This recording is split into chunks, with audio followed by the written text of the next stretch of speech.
scrimmage, everybody, full scrimmage. We'll have one more full scrimmage. It'll be a week from Monday, and so I expect to see a lot of improvement between this time out and then obviously we got the spring game, but and then the other practices in between. Still a lot of situational work and a little bit of team separate, but a lot of good on good.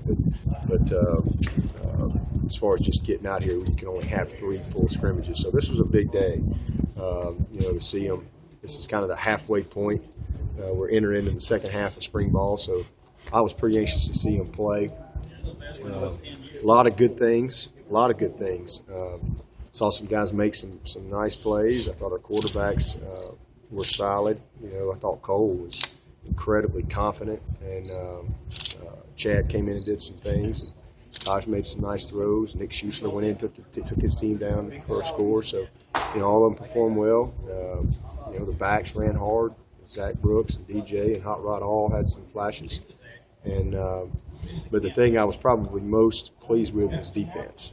As far as we get thin quickly as we rep. You're repping 3 groups. There's a lot of guys going, and we get thin real quick when we get into the second group. And we got a couple guys banged up that were out today. Jadar's still not full go yet. Hope to get him back Friday. Martin still is not full go. Jenkins today. Tony's out today. He'll probably be out Friday. Kind of hyperextended he'll be fine. But had a little hyperextension yesterday, so he was a little sore today. Hopefully have him back ready to go next week. And so we were a little thin in a couple areas. And but the guys that I know can play, I thought did a really good job. But the thing that's most exciting is how much further along we are this first scrimmage than we were last year at this time's first scrimmage defensively. In particular up front, just night and day. Just night and day from where we were first scrimmage last spring. So good day. Cat kicked the ball well, Pinion punted well. But again, just to start, we'll have to improve a ton between now and a week from Monday. Are you willing to assign a grade at the midway point where you are? It's hard to. I would say I give the staff an A. As far as the effort that has been put into it, and the amount of details that's being coached, the work ethic, the toughness that we're coaching with, and all those things. I'm very pleased with all that. And I would give our team, a very, very high grade too, in that they're responding. We're again, you're a mixed bag when you don't have the continuity. We're mixing and matching in the offensive line. You got a lot of different guys, in and out. Quarterbacks are mixing and matching. We're doing a lot of different things. So, we're not a from just an execution standpoint, we're nowhere near an A. Sure. But as far as just the process that we're in halfway through, I'm very pleased, and I think that the guys have come every day with a good attitude, good work ethic, and that's all you can ask for at this point. Because again, we challenge them in a lot of areas. As long as they keep responding, we'll be fine. Is there one guy, just any one guy, regardless of which side of the ball it is, that's doing things that you didn't expect him to do, just really surprising and turning heads? I have to say Leggett is a guy that's kind of caught my eye a little. Not that I didn't expect him to be a good player. That's what we recruited him for. But he's just got he's got some poise to him for a high school senior. He's got a lot of poise. He's very athletic. He's really big. He's bigger than he was when we recruited him. But he made a couple of nice catches today. He's really just been very consistent all throughout spring. Still has a lot to learn. Same thing with JJ. JJ's done some good things, not quite as consistent yet.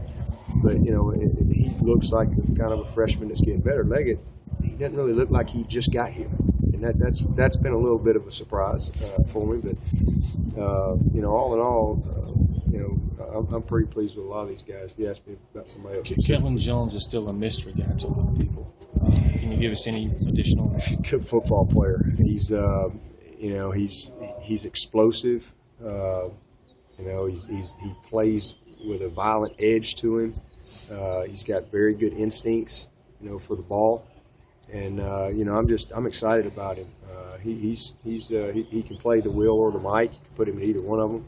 So he gives us some flexibility there, kind of training him up at both spots. And, you know, really all those backers have been very, very solid. I mean, we've got a really good group between Quandon and Shuey and Steph and Tony and Kellen and BJ. BJ's another one that's really been solid. So that's a really good core group that we've got to work with. But, you know, Kellen just is he just shows up somehow. You know, he's got a little bit of that Tig Willard in him that he kind of can slither through some cracks that you wouldn't think he could get through. But plays like somebody, you know, just stole his $100 bill, his last $100 bill. That's how he plays, and you know, that's a good thing at that position in particular. Can you talk about special teams and kind of what would be option number 2 behind Catman, and then the punting and kickoff jobs? Well, that's one of the areas that we have to improve. We're working really hard this spring on special teams. We did live kickoff today, live kick return, live punt return. You know, we were really good field goal team, really good field goal block team. We were a good punt team, solid punt team. We were inconsistent with our kickoff coach, and it hurt us. You know, and some of it was inconsistent with placement of the ball, inconsistent with coverage, and then we weren't the type of return team that we need to be. And in fact, I think it was the first year since I've been the head coach we didn't take one to the house, and so that's a big emphasis for us. We want to improve in those areas. I feel good about Pinion. I think he's got a chance to be special as a punter and a kicker. You know, he's as I told him today, he is you know, a long way away from being a zero as a field goal guy. Right now he'd be our number 2 guy at field goal kicker. He's really, I mean, he's at least a 6 or 7. You know, he ain't a 0. He's pretty good. And he doesn't. That's not his main craft.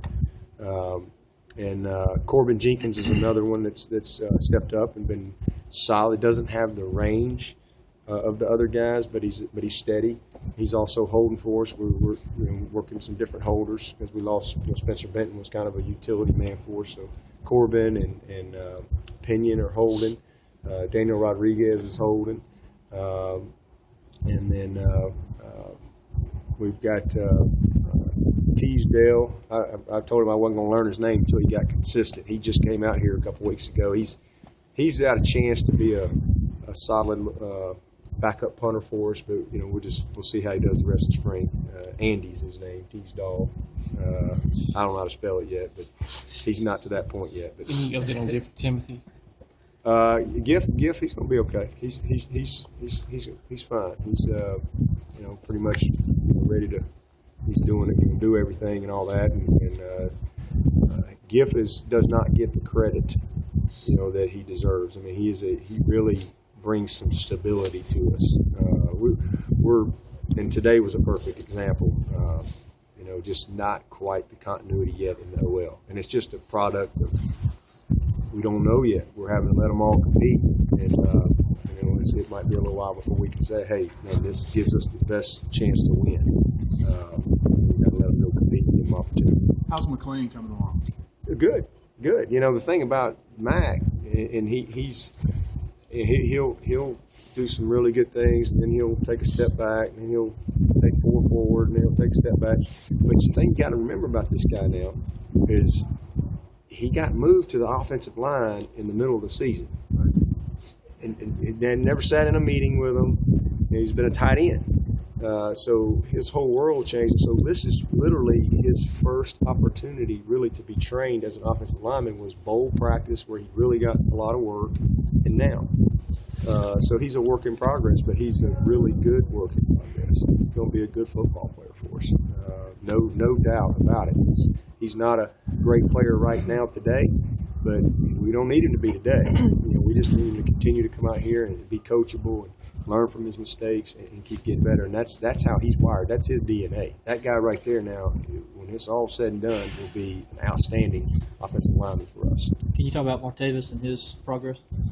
Well, we did accountability run today after practice. We have teams within the team, and we've done that for the last 3 years or so, and that's been, I think, one of the best things we've done as far as developing leadership.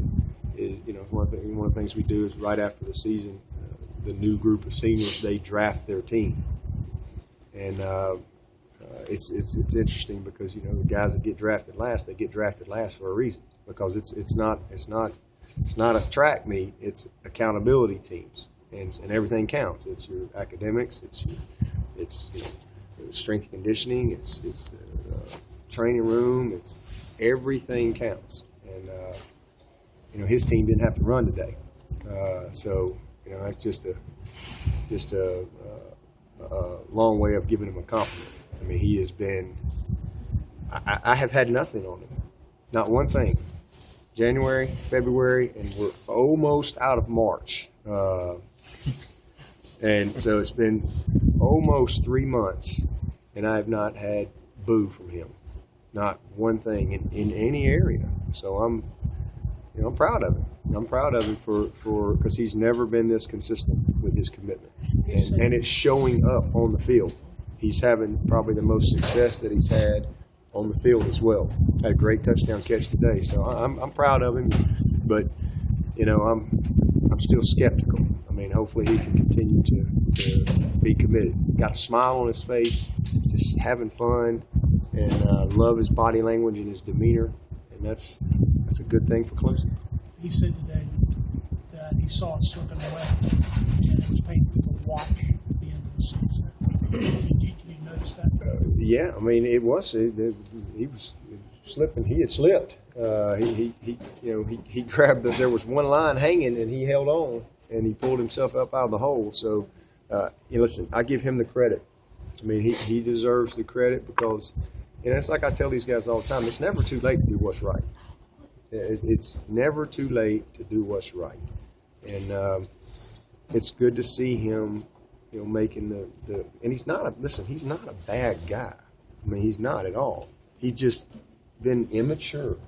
He's been an uncommitted guy, off the field academically and in the meeting rooms and on the, the way you practice and prepare and being dependable. Listen, accountability, responsibility, dependability, trustability, all those are the abilities that matter. Way more than just ability. And he's got plenty of ability. It was all them other ones that kept him from being, a complete player. And but he's had great moments, but inconsistent. And when you're not fully committed, you're going to be inconsistent. So I'm really proud of him. And yeah, there's no question him having to sit at home, and not get bowl gifts, not get bowl money, have to watch his team, win without him. And you would hope that would kind of get his attention, if it doesn't. And that's why I did it. I mean, if I was just really fully interested in beating LSU, I'd have just said, well, don't worry about them study halls you keep missing. Come on. Come on, I need you, big boy, because he's 6'4" or 5" and can fly and catch a football. But, we're much more than that with this program. I've said it many times, I'd rather lose trying to do it right than to win knowing I'm doing it wrong. And to me, that's what that's all about. And, sometimes you have to correct character, you have to discipline, but sometimes enough's enough. And this is kind of where he was. And to his credit, he manned up and he's come back and he has done everything asked of him. He has zero money in the bank. He knows that. Since you can't get no money out of an ATM if you don't put some in there. And he's got a few nickels in there, but not much. But I'm proud of him. I want to make that real clear. I'm proud of Martavis because he has, and his teammates are proud of him. And again, it's just fun to see him.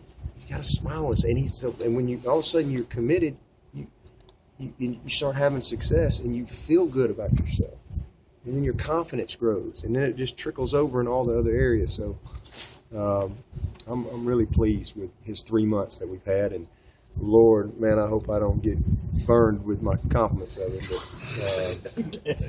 But So, and I know his mom and his grandmama are proud of him too, because they deserve a lot of credit too, because they have really sacrificed for him and have challenged him when he needed it. One more question, guys. How's Spencer Region coming along this spring? Just stagnant, you know. He's just stagnant. Has plenty of ability, you know. That's not an issue, but it's just a matter of him, again, being fully committed. That's just the bottom line. And hopefully he's another good kid. And he's a good kid with a lot of ability, but he's just, you know, just has not quite made the full commitment that it takes to, you know, be a consistent player and to win the opportunity that he wants. Thanks, Coach.